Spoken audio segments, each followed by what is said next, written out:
the change curve. The change curve are the stages that the teachers need to go through to produce lasting change. So a lot of you were talking about how I want their ownership, I want buy-in, I want how to get teacher support, I want them to do more child-centered play. They're gonna have, you know, there's the 5 stages of grief, there's the 5 stages of lots of different things. They need to go through this in order to get to that commitment stage. So we start off with denial, which is just refusal to believe. So they'll be like, I don't understand why it's important to do that. You know, nitpicking, like, you put so much on our plate, we're not paid enough, you should pay us more, da da da da da. Like, they nitpick at everything because it's denial. Like, don't make me do this, don't make me do this, don't make me do this. And they nitpick at trivial things. So like, I told a teacher once to bring in more colors into the art center, and she's like, well, we don't have purple paint in our school.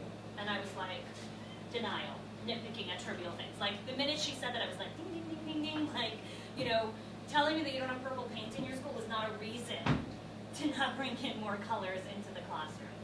So that's stage 1. Then we go into resistance, which is of overwhelm and avoidance of the accountability. So they'll tell you, yeah, I'm gonna do it. I'll make the outdoor classroom. I'll do the documentation board. I'll meet with the parent. But then they'll come in and they'll say, oh my God, I'm so overwhelmed. Oh my gosh, there's so much to do.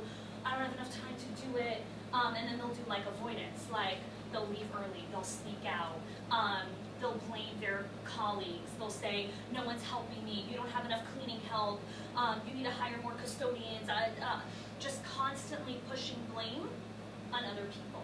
So the reason I'm telling you this is because I want this to be on your radar. So when you tell teachers things and you hear them saying this, you can take a deep breath and say, okay, they're just in stage 2. I just need to get them to the next stage. I just need to keep going, right?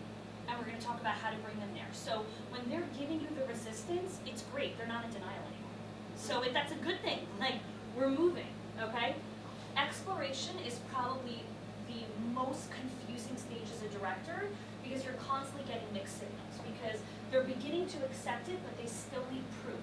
So they'll do it, but then they'll push back. And then they'll do it, and then they'll push back again. So like sometimes they'll be like, oh, it's so amazing, the teacher finally got on board, and then 2 weeks later you're like, what just happened?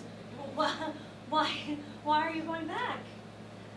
Because they still need to prove it to themselves. It's not that they need proof from you. They need to prove it to themselves that they could do that.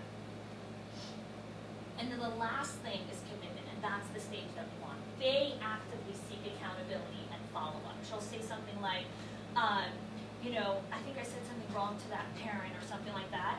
Don't pounce on her, because that's the commitment stage. She's owning up to that, and that's actually her way of saying, tell me how to do better. Because if she didn't come to you, she wouldn't be seeking that accountability if she wasn't in the commitment stage. So again, when a teacher comes and says something like, the child was crying today and I wasn't sure what to do, thanks so much for telling me that. Let's talk about that. You know, what were some things that were going through your head when that was happening? Like, where was some of the confusion? Like, make her feel so special that she came and told you that, because she's seeking that. Yeah, Jacqueline, you had a question? Oh, so that's that commitment stage that we want the teacher to get through. So just by a show of hands, raise your hand if you've seen all of these stages in your school. Okay. And in different areas, you're going to see teachers in different places. So like, you know, with building the culture, you might see some teachers in denial. Like, they're just like, our culture is great, and meanwhile, they come late every single day. No, not really. Like, that's not a good sign. So you're going to see teachers in different places. But for me, the biggest thing that I want you to walk away with is, when you hear the teacher saying these things, know that she's going through the stages.